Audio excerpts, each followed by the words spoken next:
The letter of St. Paul to the Romans, chapter 3. Then what advantage has the Jew? Or what is the value of circumcision? Much. In every way. For in the first place, the Jews were entrusted with the oracles of God. What if some were unfaithful? Will their faithlessness nullify the faithfulness of God? By no means. Although everyone is a liar, let God be proved true, as it is written, so that you may be justified in your words and prevail in your judging. But if our injustice serves to confirm the justice of God, what should we say? That God is unjust to inflict wrath on us? I speak in a human way. By no means. For then, how could God judge the world? But if through my falsehood God's truthfulness abounds to His glory, why am I still being condemned as a sinner? And why not say, as some people slander us by saying that we say, let us do evil so that good may come. Their condemnation is deserved. None is righteous. What then? Are we any better off? No, not at all. For we have already charged that all, both Jews and Greeks, are under the power of sin.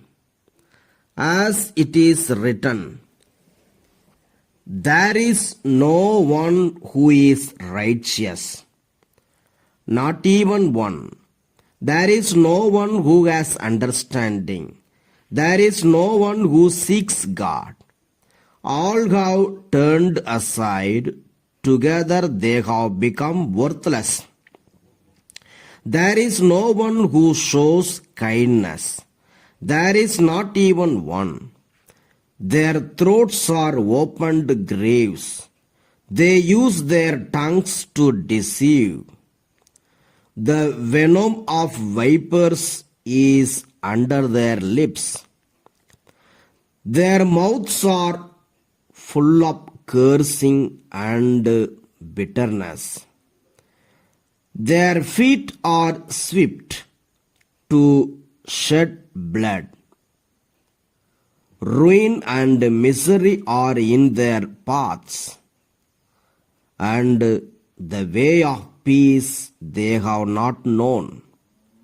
There is no fear of God before their eyes.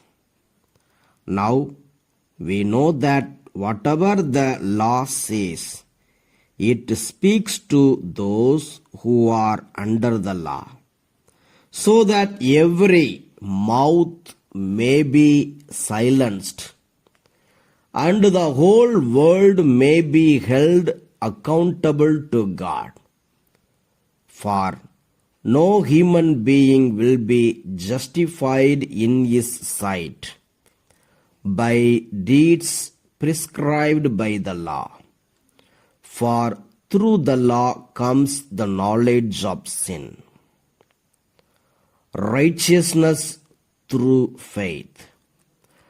But now, apart from law, the righteousness of God has been disclosed and is attested by the law and the prophets. The righteousness of God through faith in Jesus Christ for all who believe. For there is no distinction, since all have sinned and fall short of the glory of God. They are now justified by His grace as a gift through the redemption that is in Christ Jesus, whom God put forward as a sacrifice of atonement by His blood, effective through faith. He did this to show His righteousness, because in His divine forbearance He had passed over the sins previously committed. It was to prove at the present time that He Himself is righteous and that He justifies the one who has faith in Jesus.